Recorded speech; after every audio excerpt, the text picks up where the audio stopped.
And once again, I'd like to welcome everybody back once again to the Buffalo History Channel.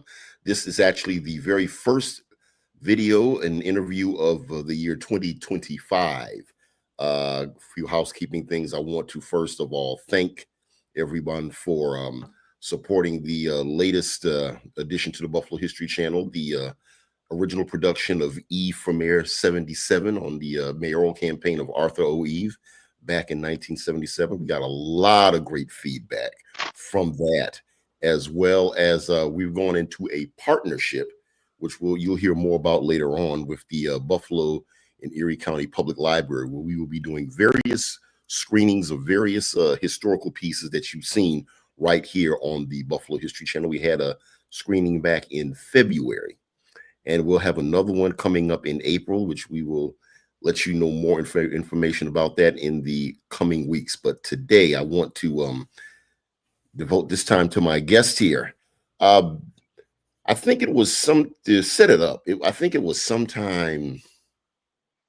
I remember. I'm not sure what point of the year it was, but I remember seeing online a live video where there was a dedication of. For those that don't know, for disclosure, by day I am a postal worker. I am a letter carrier for the United States Postal Service. And I remember seeing a live video where they were doing a special presentation, a dedication to a lady by the name of Indiana Hunt Martin. And I used to work at the Central Park Post Office my first few years there before I moved and did it in the DMV area. And I thought it was interesting. Okay. Pretty interesting. I didn't know much about her, but then a few months later in December, I remember getting a phone call from Dennis Wilson Sr.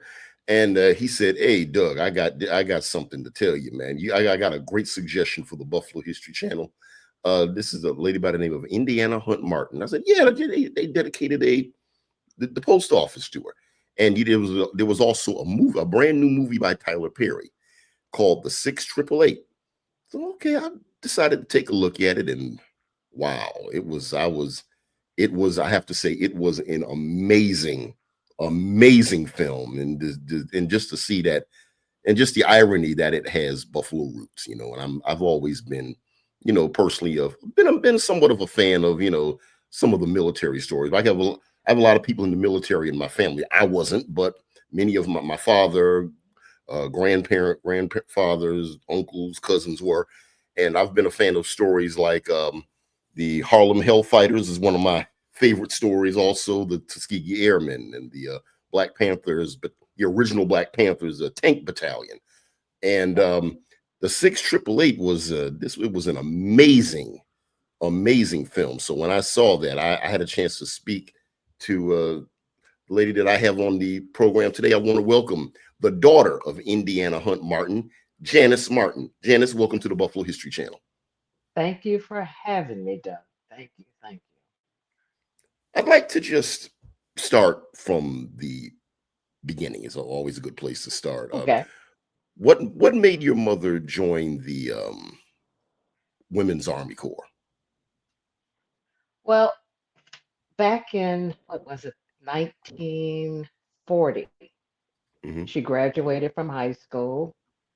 Of course, there were no jobs in Niagara Falls because she was from Niagara Falls. And when she graduated, she had always wanted to be a secretary. And of course, that was out of the question. She took shorthand typing. There were not going to be any jobs for anybody of color or black people back then. Hmm. So she took a job working at a place called the TNT factory. Not many people had a clue what was actually happening because the war had started. The United States finally, was now in the war. So she took a job helping them clear the peach orchards. And the federal government took over all the land over there in Lewiston. And they had her eventually, once they finished clearing the peach orchards, they had her to work in the TNT building that they built there for TNT, supposedly. And well, fortunately, she never knew what was actually going on in the TNT factory because her main job was to clean the bathroom and do cleaning up front. She said no one ever came to use the bathroom. She didn't think much of it. She just sat in there and read all day. So she did that for a few years at the beginning of the war. Along the way, she read an article that said they were looking for Black women to join the United States Women's Auxiliary Army Corps. So mom said, what else did she have to do? There was no work and all of that. So she decided to try to sign up. Niagara Falls told her she had to go to Buffalo. Buffalo then had her sign up. She never heard. She went back to work, didn't hear anything for a couple of months. She went back to Buffalo. Now, mind you, she was getting paid 50 cents an hour and had Wow. to get to That Buffalo to sign up. goodness. Uh, but to go back quickly, what was going on at the TNT factory that no one knew about is that that's where they were working on the Manhattan Project. They were working on the atom bomb. A certain portion of it, yes. Okay. She didn't find this out until 2019 when we were sitting here talking one day. And I just happened to Google TNT factory in Lewiston. And there's a family that was trying to get some reparations because their land was now getting all of this radioactive material, and there was nothing they could do with the land and all the farms in the area. And in fact, to this day, they are still trying to figure out what to do with all that radioactive material. So she had no idea that she was a secret front for the federal government, for the United States Army, while they were working on this project in the back. Mm, So anyway, after she finally, went to Buffalo twice to try to find out why she hadn't heard anything, they she just said, "Never mind, I'm going to go meet mom. I'm going to go to New York City and send all my papers there." So she decided she went to New York. She didn't hear anything. She went again. They didn't have any papers. So she had to take the tests over again and sign up again. So just to show you how determined this lady was at the age of 22. She was going to go. Her brother had already joined. Her other brother was gone, and he was someplace else during the war. So she said what was in Niagara Falls. And come to find out, she didn't tell anyone but her father that she was joining. No one knew she had left. And I asked her why. She said it wasn't their business.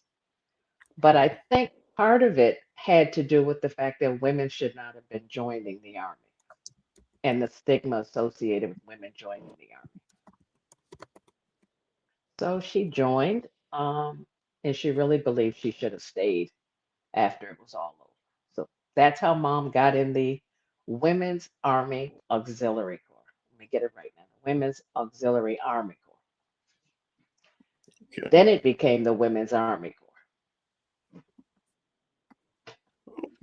Okay. Now there's a picture, and I found it here. And that she's actually in, and that's, I guess it's become somewhat of an since it's gotten so much attention these days. It's somewhat of an, I guess you could call it somewhat of an iconic picture now. Let me get it up here. See, there we go. Can you see it? Ah, yep, I do. Can you see my cursor right now, right here? I do. Let me see here. Your Oh, cursor is, yes, I see it. okay. Is this her right here? Nope. Go in one more. One more right here. Uh, nope, I guess I don't see your cursor. Okay. She is third from the right. I guess my right. Yeah. Third from the right. One, two, three. Okay.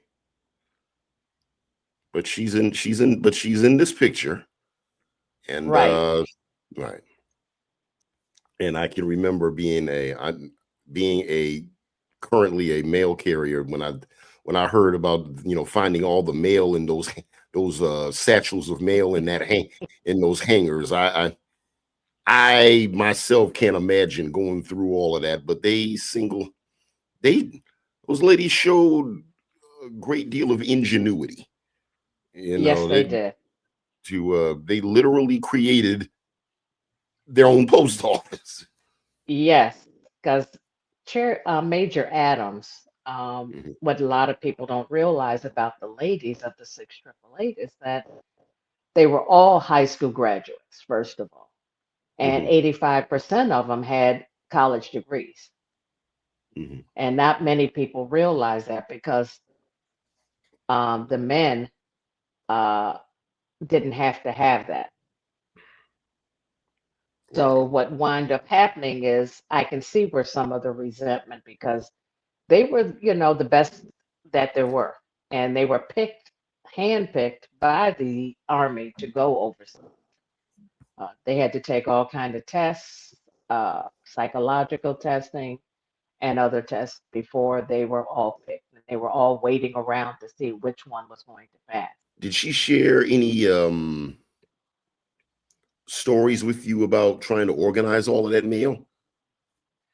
Not really so much organizing. Mhm, She said they all had a job, they worked their shifts, mhm, and their job was to get the mail out. I think the most ironic thing is that when I did meet about seven of the ladies at an event that we had in DC in 2019, mhm. and I sat and just had a brief conversation with each, and it was like they all said the same thing. We had a job to do, we did it, and we were going to do whatever it took to make this lady, Major Adams, look good. And that's Okay. what it was. It was a job. Mhm. What were what were some of her? Does she have any personal memories that she ever shared with you about Charity Adams, who Oh, was portrayed by Kerry Washington? oh gosh, yes. They really admired her. Uh, she she said she was a great leader. They did everything they could because they knew it was a tough job that she was given, and they wanted to make sure she looked good. How did it feel? How did she say it felt when they finally, after all their work, when they finally heard the word that the soldiers began to start receiving their mail, and then the morale started to go up? Well, she really didn't. You have to understand when they were doing that job, they had Mhm. no idea the impact that they were having on the military. They were given a job to do that nobody thought they could do. And they did it and they came home. And that was the end of Right. it. Until, like my mom says here, it is 80, 75 years later, people are asking her questions about it. No one ever asked her all those 75 years what was going on and what was it like until the last few years. I talked earlier about the dedication. When did you first receive word that they wanted to make that special dedication to your mother?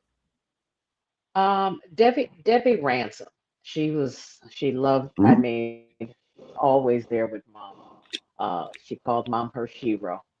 She would come see her at the hospital when she was there and come by and see her. And she, from what I understand, she was the one that went to Congressman Higgins and said, we wanted to do something for your mother. And the post office, she wanted to see about dedicating a post office to her. My mom was alive at the time, and we thought it was somebody, when they do a dedication of a post office, we had no idea what was involved. And someone said, oh, it's an act of Congress. So we said, oh, don't worry about it. That won't happen. So thank you anyway. That's a nice idea. Mhm. But then later, when we found out it actually was an act of Congress, and then to be up on the hill and hear them say her name on the floor when they were doing the dedication was really something. Okay. All right. And right, not long after the dedication is the movie, which came out. What did you think Well, about the movie? there's another piece. There's one more piece. Okay. Before the dedication, um, Uh-huh. President Biden had signed the bill for them to get a congressional gold medal. Ah, okay. Yes. So the congressional gold medal, we were on the Hill when that was being passed as well. Okay. Um, the congressional gold medal was first. The post office came next. In fact, in April of this year, we're going to the Hill to get the presentation of the medal. Okay. And that's gonna be this year or April 29th. April We 29th. finally Wonderful. got a date. Yes, so Okay. we're making all the preparations now for the event. It'll be something at the Library of Congress afterwards, and things like that. They're making it like a 2 or 3 day event. Great, great. So the movie. I mean, the movie's gotten a lot of wonderful reviews. They just won a Oh yeah. NAACP Image Award. What did you think of the movie? I really enjoyed the movie. It was kind of takes you back to see that period and gives you a Mhm. feeling of what they may have gone through and to see people trying to reenact and go to that time period. Mhm. That's what was important, is to try to put people in that time so you can get a feel for what's important. Okay. And in conclusion, because I don't want to I'm not going to keep you here all night. Um, Okay. what would you say is the significance of the six triple eight's contribution to the country? I think part of it is these ladies did a took a big step for women because they were the first women to join the United States Army. So to me, they broke that glass ceiling for women to be in the Mhm. Army. Had they messed up, they would have had an excuse as to why women should not be in the Army. I don't know where we are today, however, but I think they made it possible for a lot of the women to be in the Army. And it hurts to know that they never told their story or no one ever said what their story was, so that when Mhm. women joined, they had no idea who came before them and paved that way for them. Well, Mrs. Martin, it has been a honor to have had you on the Buffalo History Channel to talk about your wonderful heroic mother right here and the story Thank of the six triple eight. Thank you so much for having me, Doug. I'm glad she was Absolutely. able to help with Buffalo, making a contribution to Buffalo. Absolutely.